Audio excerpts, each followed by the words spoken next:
about 2 years ago. And why? Because of economical crisis in my country. Elena is a migrant worker from Lithuania. She works as an admin assistant in London. So I just came to visit my brother, and then I decided to stay a bit longer.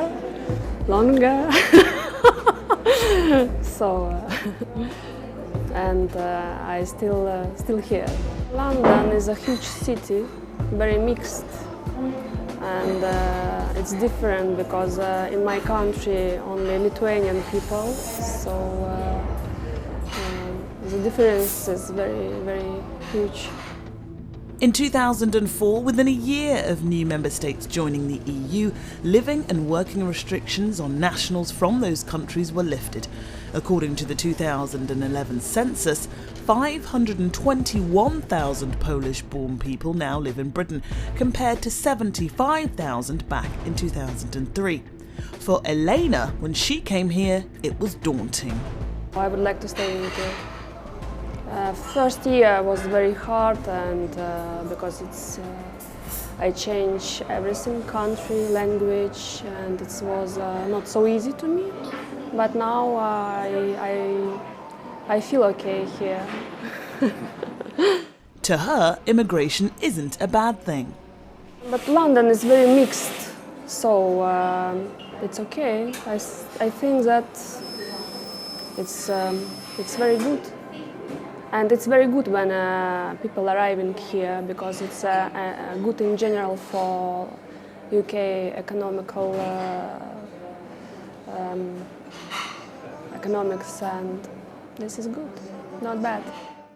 However, there seems to be an irrational anxiety over another influx into Britain, this time from Romanians and Bulgarians. The EU freedom of movement rules will be relaxed again before the 1st of January next year. And the guesstimates on the number of nationals from those countries coming into Britain range from 350,000 people to over 1 million people. Comparing it to the numbers of Polish people who came to the UK in 2004, the picture being painted now is that of a public services nightmare. The country will buckle under the strain. The headlines seem to ooze fear. And some academics reckon that has made Britain look foolish. This isn't just about a repeat of 2004. It is being portrayed in the media as a repeat of 2004, but worse.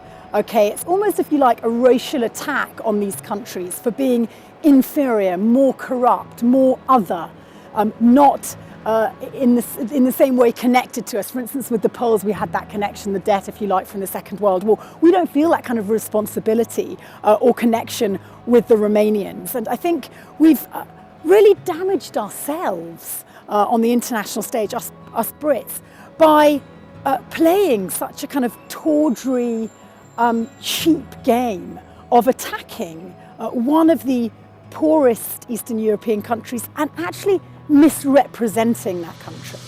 And in reality, we won't know until people start arriving.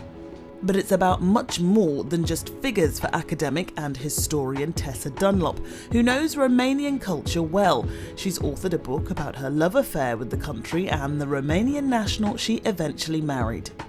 You know, the communism almost in Romania was the most punitive, horrific communist system. But the one thing it did do in Romania, which between the wars was a predominantly peasant, illiterate population, educated the vast majority. Okay, now it didn't educate them, to think broadly about their history. These were communists, but technology, engineering, maths, they're adept, they're talented. When I, 4 years ago, went for my ultrasound scan when I was pregnant, who was doing the scan in King's College Hospital in London? A Romanian. The Romanian diaspora proportionally is greater than any other Eastern European country. And that, of course, has really hit hard a very fragile fledgling democracy. The wonderful, educated young of the 1990s, the finest product of communism, the only decent product of communism, left. It's pitiful. And, people like my old mother, poor mother-in-law in Romania, is having her pension cut. And we are acquiring her young relations, educated at the cost of the Romanian taxpayer, to work in our NHS. to look after our old and to pay taxes in our country. Who's the loser in that equation and who's the winner? Britain's the winner. However, parties like UKIP don't see it that way, though they maintain their stance on the issue is not racist. We think it's madness to have an open door to the whole of Eastern Europe when we have 22% of our own young people unemployed. That is bad for Britain. It's also bad for those Eastern European countries. Many of the people who do come from there are talented young people with qualifications, and the jobs aren't there when they get here. It would be better if they stayed in their own countries, got decent jobs, rather than coming to London and end up serving coffee and tea in restaurants and bars. What we're finding was particularly in blue-collar areas with the Poles, for example, is that they are coming onto building sites, they are undercutting, they can work for less, and British people are ending up doing jobs like driving taxis. That's a significant problem in my area. You end up with qualified blue-collar workers, people who are qualified plumbers, electricians, bricklayers, who are now out driving taxis or are on the dole, quite frankly, because they've been undercut. The argument for some really is as simple as leaving the EU so Britain can control its borders. When you come back to this country from abroad, you aren't asked to join a queue for United Kingdom passport holders because there is no such thing. Any other country, a real country that you arrive in the United States, there's a queue for US citizens, but not here because a retired Lithuanian KGB colonel from Soviet days has as much right to enter this country as I do. And as a result, any talk of border control is simply gesture politics. This country does not have any control over its own borders. So politicians who talk about immigration as an issue are simply trying to fool the public. They have no power over this. The serious issue is why the Conservative Party survives when everything that it does defies the wishes of its own members and supporters. It's not a Conservative Party at all. It is a New Labour Party, effectively. It's one of the great mysteries of modern times that the Conservative Party continues to survive. I can't see, if it were a commercial product, people know no one would buy it. If the Conservative Party were your car, it would be constantly beside the road giving off clouds of steam and smoke. The Conservative Party were your accountant, you'd be bankrupt. If the Conservative Party were your lawyer, you'd be in prison. It is an entirely useless body. It defies all the rules of commerce or professional success, and yet, for some reason, people continue to vote for it. Yet there is a shared view that the government needs to do more. UKIP has the advantage of having a clear position and having an easy message to get across, and I think that's why it's garnered a lot of attention on this. That said, the coalition does need to do a better job to provide some active policies and show that it can be responsible in managing this issue. And I think, we've seen recent surveys where people have a view that they would trust UKIP more to deal with immigration. And I think that's telling that, the government is not doing enough to come up with the real measures necessary. Just weeks before the local elections, there was tough talk over action on benefits for migrants. By the end of this year, and before the controls on Bulgarians and Romanians are lifted, we're going to strengthen the test that determines which migrants can access benefits. And we're going to give migrants from the EEA, from the European Economic Area, a very clear message. Just like British citizens, there is no absolute right to unemployment benefit. The clue is in the title. Job seekers' allowance is only available to those who are genuinely seeking a job. You will be subject to full conditionality and work search requirements, and you'll have to show you're genuinely seeking employment, and if you fail that test, you will lose your benefit.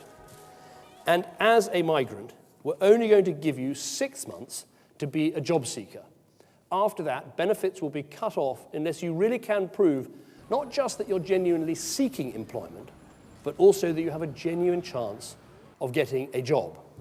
We're going to make that assessment a real and robust one, and yes, it also will include whether your ability to speak English is a barrier to work. But all that talk didn't have the desired effect. It seemed to fall flat for the local elections, and UKIP made some respectable headway at the expense of the Conservatives. Back to immigration, and critics maintain it's not about shutting UK borders, it's not about jobs being snatched away from Brits, it's about the brain drain. I think there's something like 68,000 Romanians currently in the UK.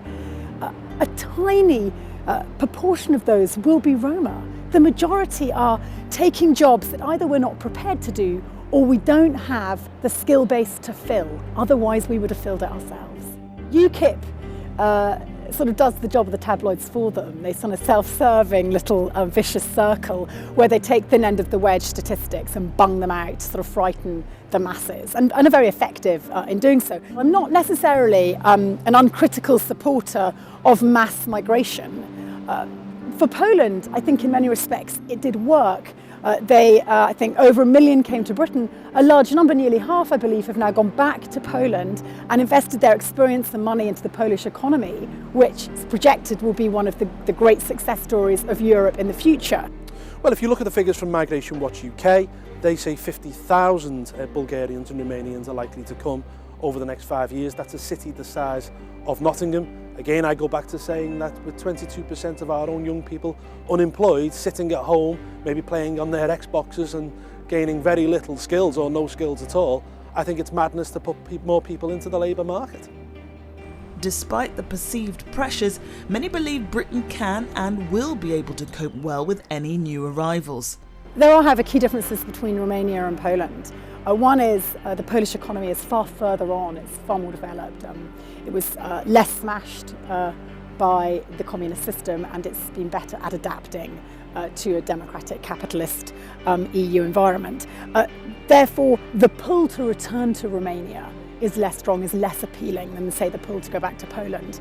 I would also say that I look at it far less from a British perspective, although I'm proud to be British, but I think, you know, pretty rich, successful country with deep economic roots, you know, and a wonderful democratic heritage. We're going to be okay. You know, whether we get 100,000 Romanians or 1 million, we're going to be okay. We won't get 1 million, by the way. We're going to be okay. Romania, on the other hand, has lost so many of its working young.